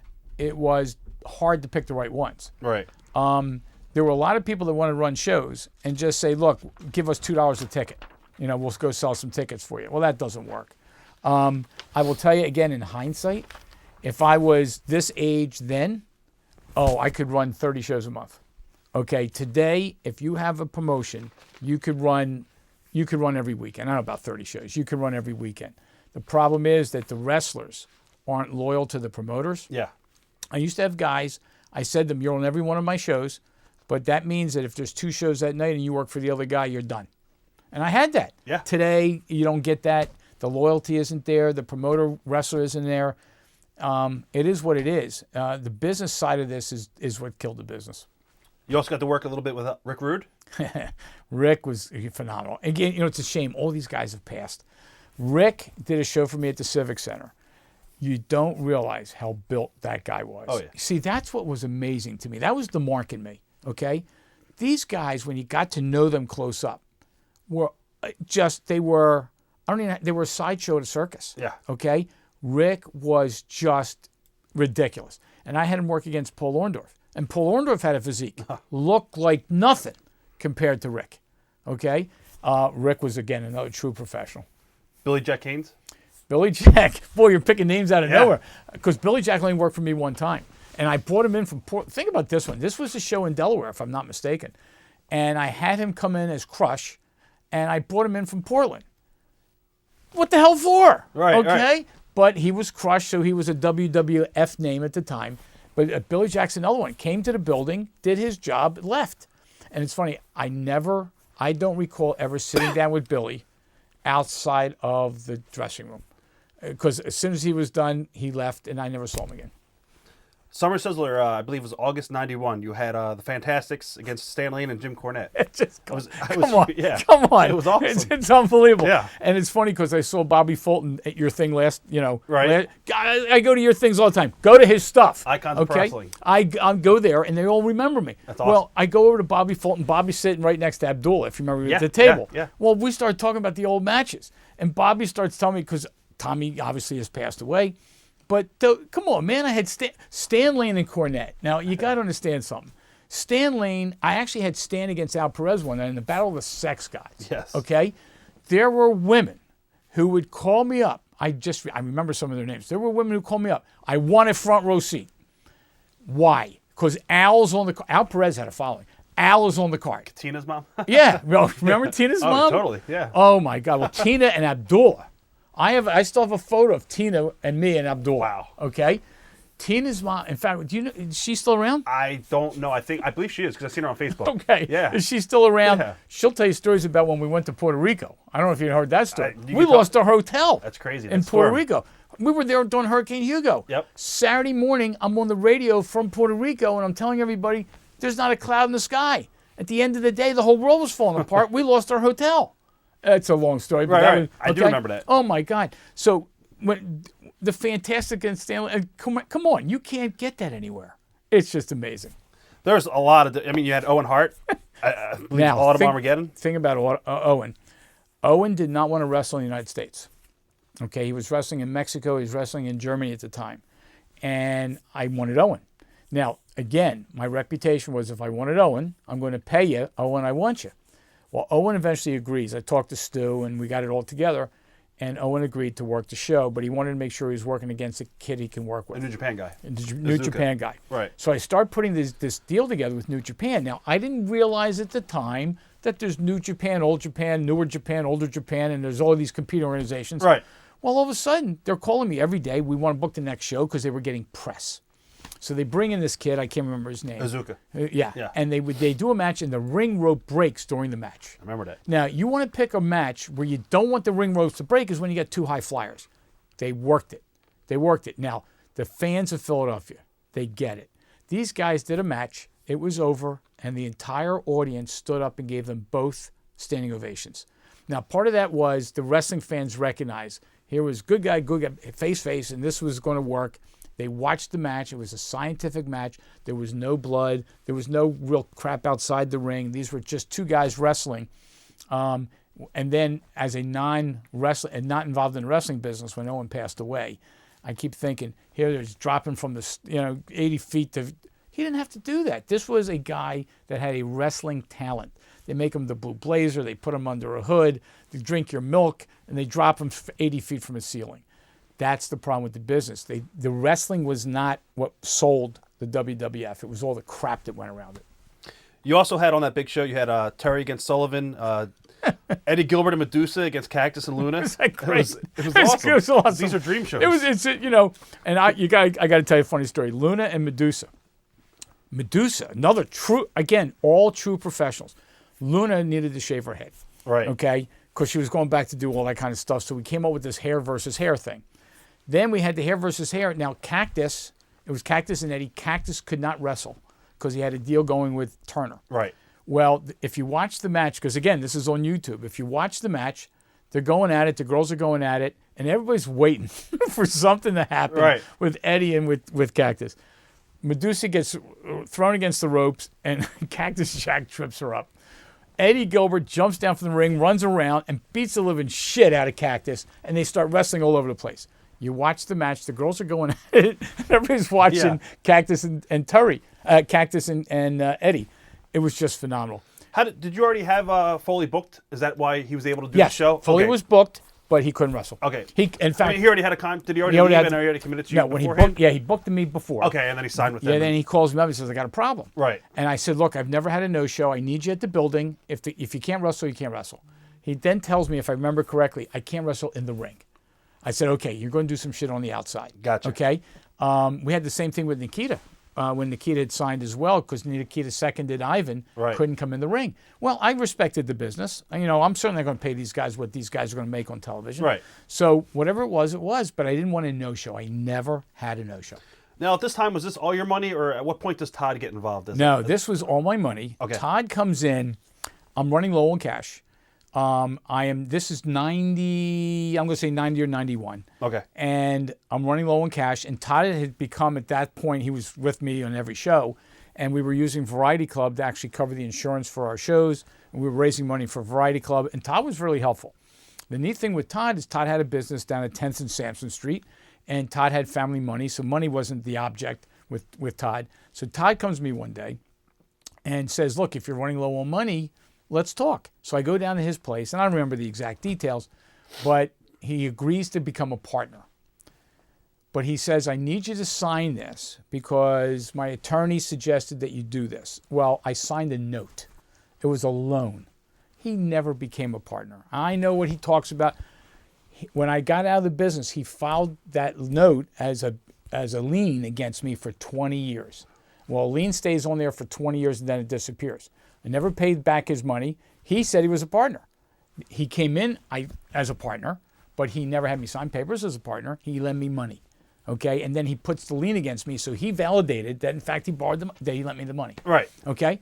Well, Todd wanted to get involved, and God bless him. You want to talk about money mark. Todd was the ultimate money mark, okay?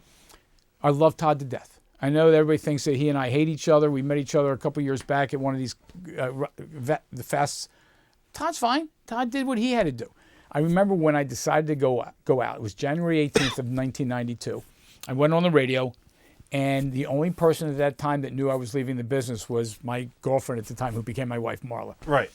Nobody knew. Larry Winters didn't know. I didn't tell anybody. This was a week before my big card at the Civic Center. This is the one with Buddy Rogers and Landell. Buddy Randell, oh man, we were trying to do this.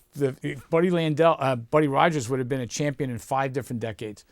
And we had names on this thing. It was just ridiculous. But How did you get some of the guys like Sullivan Gilbert? I believe was supposed to be Benoit versus Koshinaka. They were all coming in from Germany. Crawford Furnace. Dan Crawford Furnace. They were all wrestling over there. I'm telling you, this would have been the unbelievable card of all time. I was going to lose my shirt. Nobody was buying tickets. Okay. And my daughter, as it turns out, was being born. She was born February 5th. So this is a month before my daughter was going to be born. My sons were already a little bit older. And it just became clear I'm going to take a bath on this show. And it was just time to get out. So I went on the radio. I ended the show with, we wrestled, we brawled, we did it all. That was the end of it. I cut my phone off. Nobody, or if anybody tried to get a hold of me, there was no way to get a hold of me. Todd did some interviews and said that he couldn't get a hold of you either. Oh, the phone was cut off. Okay, now, Todd and I eventually talk. And How soon after this? I'm going to say a month. Okay. Give or take. And I said to Todd had called me up and said, do you think I can run with this? I said, do it. I'm just out of money. Now, God bless Todd. He had all the money he needed. Okay, he had family money. So I said, just go run with it. Now, the whole idea of ECW, and that was all his or whoever's. It wasn't mine. But then I know they had a meeting down in his office, and they decided to run with it. I think Larry Winters was his first booker, if I'm not mistaken. But Todd ran with it and obviously did what he did. Okay, don't know the whole story about how Todd got out of the business, but I suspect he lost a lot of money too.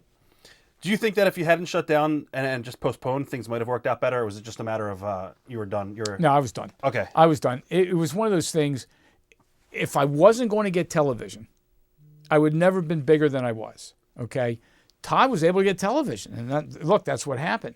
The kicker for me was, I think, and I say this in hindsight, we did some crazy shit, but I didn't do anything near what those guys did. Right. Okay? I look at some of the tapes that you now have of ECW, and I go, oh my God. Because I did not watch any of the ECW era at all. And I look at some of the stuff that they did compared to what I did. I looked lame. So he took the extreme and obviously made it even more extreme. What was your reaction from the boys when he shut down? I don't know. I didn't hear from them. They couldn't find me. I couldn't find them. Right. Until 2008. Did you feel that you kind of like screwed the fans over? There was a whole big thing back in the day. Okay. Well, did I screw them over? No. Did I hurt them? Yes. Okay. What happened was when I went under, I had a bond with the state of Pennsylvania. And I believe it was a $10,000 bond, if I remember correctly. And the bottom line here was that anybody who had a ticket to the show could file with the state and they got reimbursed. I thought they got their money back. Okay? I didn't hear anything because you couldn't find me if you wanted to. Right. I'm going to say this is 2008, 2009. Somebody comes up to me at one of these local shows and says, I only got back $6 instead of 25 or whatever the number was. It's the first I heard of that. Right. The state of Pennsylvania never communicated to me as to what they did in terms of payout. They didn't communicate nothing. Okay, now they had my address. They didn't, so I did not hear a thing. So what happened was I had an advance for that show. Okay, it was like 4,000. It was a small advance. So did I hurt those people got hurt? Okay, but again, my assumption was they all got their money back. Right. Well, long story short, because I never got a nickel. So what happened with the Philadelphia Civic Center, you run a show at the end of the day, they give you the balance sheet and they pay you. So the 4,000 or so that was in advance tickets, not a nickel of that was mine. So I'm assuming they got that money back. And then the fans that we had season tickets, we had people who had bought 4 shows in advance. Yeah, they got hurt. Right. They got hurt. In my mind, yeah, that was the wrong thing to do. It was just something I had to do. Okay. And I mean, I didn't file bankruptcy, never got to that point. But I remember, I'm going to say this was a month or 2 after I went out, my ex-in-laws paid my rent. Wow. Okay, because I didn't have a single dollar to my name. Now, as it turned out, everything turned out okay. So, did I hurt the fans? Yeah, I did. Do you regret not being able to promote that show with Buddy and Buddy? Oh, yeah. Yeah. Are you kidding me? What was the plans for that?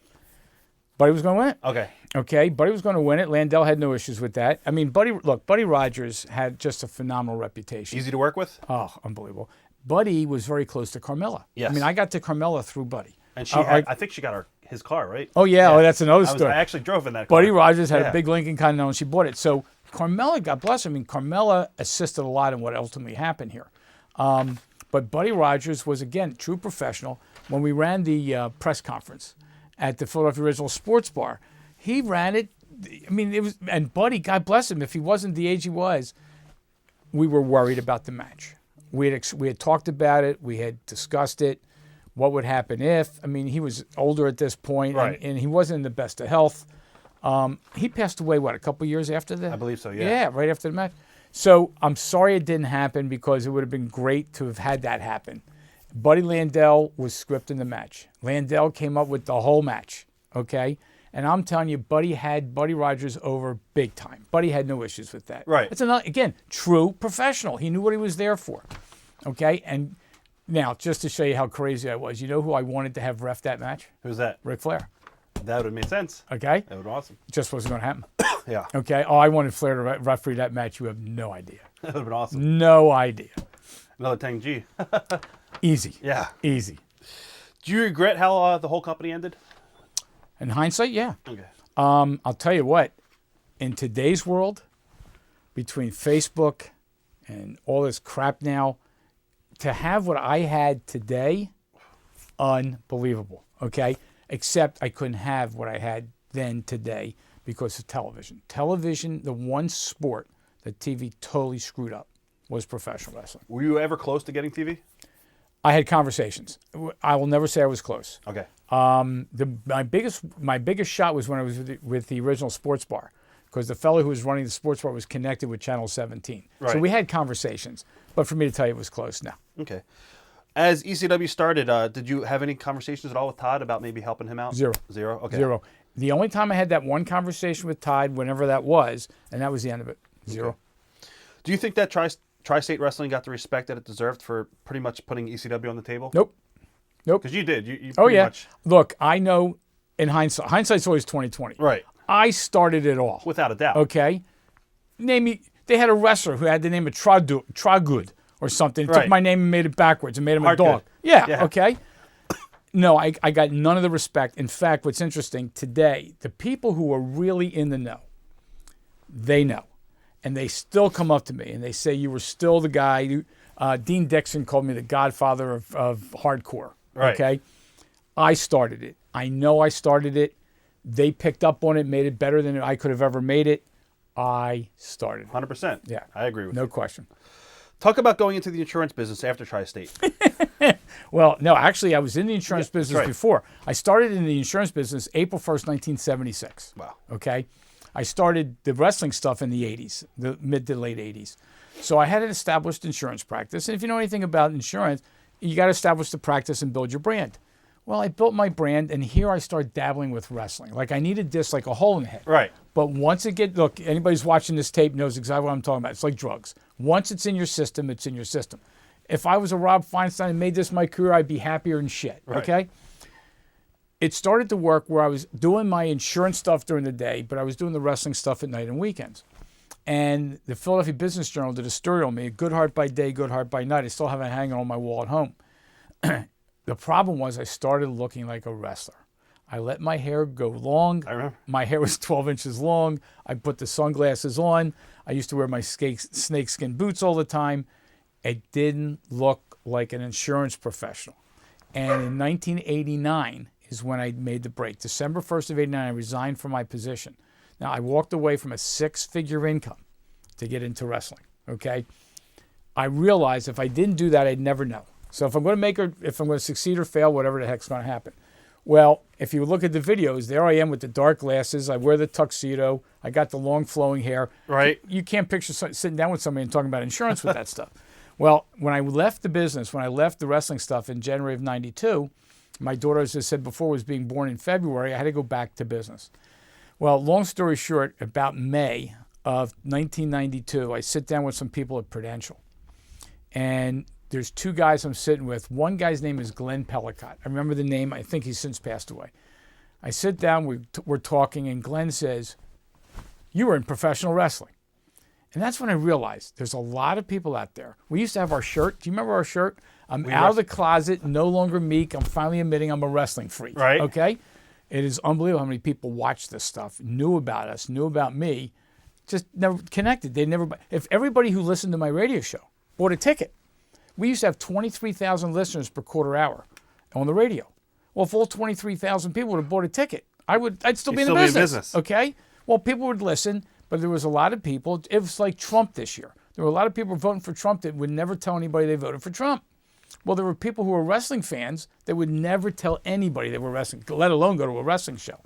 So anyway, the long and short of it is when I left the business, left 92, I came back into the insurance business, which ultimately became the financial services business. I now run an operation. I'm the founder and managing partner. We have 26 people. Wow. We're based in Plymouth Meeting.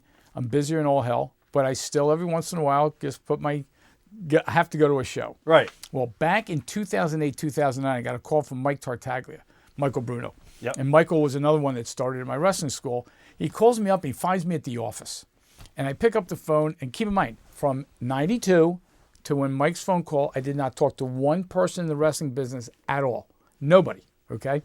Mike calls me up and says, "Hey, we get talking a little bit." He says, "I'm thinking of starting up the TWA again. Do you mind?"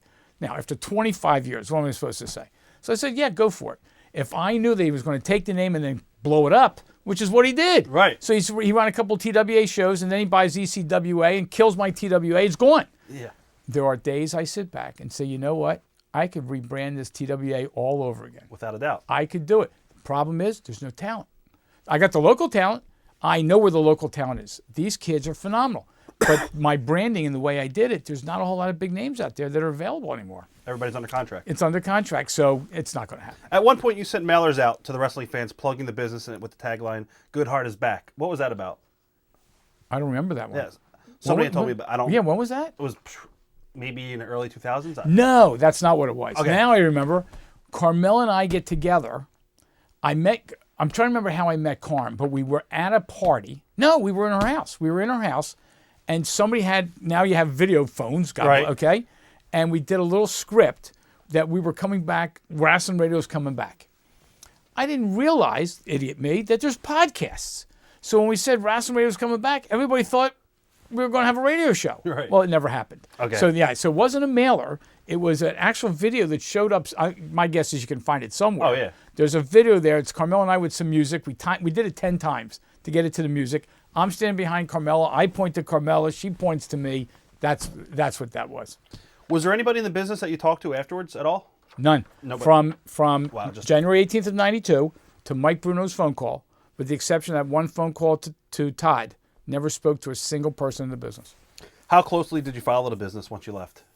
None. You were just- I didn't watch it on TV. I avoided it, to be honest with you. I did not watch one ECW show. Wow. And it wasn't because it was Todd, and it wasn't because it was the only way for me to do what I did and then get out was to just never look back. You mentioned Todd gave you, I guess, one amount. Was it just a one-time loan? One time loan. Was it That I remember, 15 grand. 15 grand? Yep. Okay. Now, the only other person that gave me some money was Bob Ortiz. Right before, I'm trying to remember this, I'm going to say 6 months before this thing all went under, Bob Ortiz wrote a check for 10. Wow. And look, Bob's still doing ring announcing to this day. Yeah. Bob and Lex are just great, great people. But that was it, Todd. I don't recall, and again, if Todd says he gave me some more money, he might have. I don't remember that, but I do remember Bob. Were you amazed that Sandman made it all the way to WWE? Nah. You knew he had the talent? He had star power. Yeah. He had star power. Now, I will tell you, I think he was misused there. Okay. Right. It's amazing. Of all the guys that came, he's the one that looked like a wrestler. I don't know what the hell that means, but he looked like a wrestler. Yeah, he had the it factor. He had to get when he started with Peaches, it worked because Larry Winters came up with the Sandman thing. Right. So here he's coming out as a beach boy, and Peaches, I wanted Peaches to wear a bikini. God bless her. She fought me to wear a bikini. She didn't want to wear a bikini. And call it whatever you want to call it, she just refused to do it. That whole gimmick worked. Okay? And so Peaches could have been my woman. She could have been my baby doll. Okay? Because the whole thing would have been at some point for her, Sandman to turn on her. I could have run a whole angle with her, but I couldn't get her to do, and I don't know what she's doing these days. I know they got divorced. Yeah, I don't even know. She had the smile that if she had some ability on television, she could have made something, and it just didn't happen. Any matches that you wish that you could have booked but never really came to be? Besides the Buddy Rogers match? Yeah, I wanted a Horseman match. Yeah. I wanted a Horseman. I wanted Tully and Arn. I knew, well, one time I actually teased the fans because I had a shot at getting Flair when Flair left. Right. Okay? That never happened. I wanted Flair Funk. But to me, Ole and Arn were the ones that, there was something about Tully and Arn. What did I say, Ole and Arn? Yeah, Tully and Arn. Arn Anderson was the most professional of everybody I ever worked with. And to the point where yes, sir, no, sir, all that kind of stuff. But Tully and Arn, if I could have had them in a match, that would have been it. Was it weird coming back to the business for Tri-State and the reunion show? Really. It was really, now, true story. I get a call from Mike. Right. And he's going to do a show at the Flyer Skate Zone in Jersey. So he says to me, why don't you come over? And I said, no. Were you nervous with the fans? Or wait. Okay. I was nervous. You don't even, I'm telling you. I decide I'm going to go to the show. Okay. I can't remember. It was in October, whatever the date was. And I pull into the parking lot of the Flyer Skate Zone. And I sat in the car for an easy hour. Now, if I have a reputation, I'm always early. Okay. I'm sitting in the car. I don't want to go in. I'm scared. What am I going to do? I don't know what I'm going to do. It's been 20 years since I've been in the ring. I decide I'm going in. I walk in the door, and who's the first person I see but Larry Winters? And Larry gives me, now God bless Larry, he was stronger than, he gave me a hug. Hurt my ribs. I mean, he just gives me a hug. Then the second person I see is Steve Corino. And Steve comes over to me and thanks me. He literally wanted to kiss my hand, right. Okay? He thanked me because if it wasn't for me, he wouldn't be in the business. So and then I start walking back.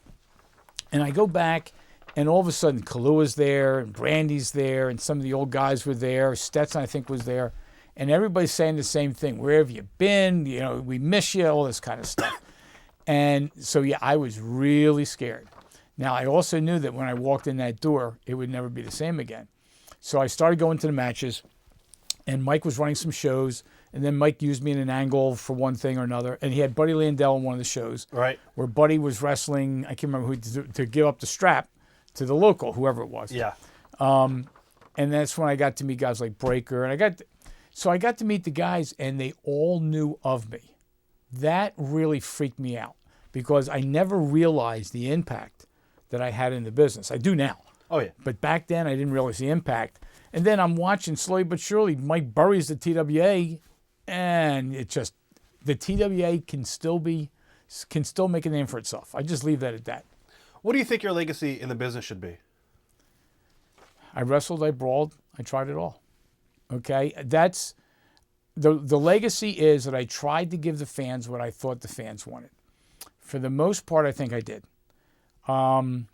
If I did it all over again today, I wouldn't have as many names on the card, but then I wouldn't be at the Philadelphia Civic Center. I'd be working these community center gyms with 122 people, making a couple $100.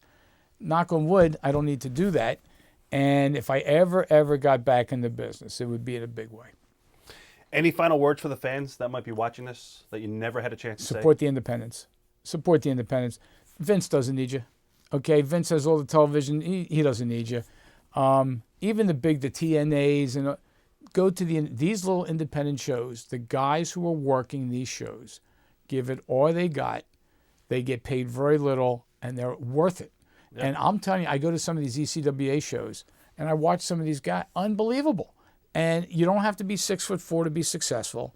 You don't have to be built like a brick shithouse to be successful. You don't have to be in GQ to be successful. Right. Just go out and support the independents because they really need you. Definitely. Well, I want to thank you for being here today. It was a great interview. This was great, it was man. Reminiscing. Brought back some great memories. We didn't even talk about the Marriott or anything. Oh, Marriott night. Boy, oh boy, the Marriott was a party and a half. It was awesome. It was awesome. It was awesome. It was Markout Central. We could do volume 2, volume 3, volume 4. Exactly, with all the stories. No problem. Well, again, thanks for being here today. It was a great interview, and definitely wish you best of luck in the future. No problem. Thank you, Rob. Appreciate it.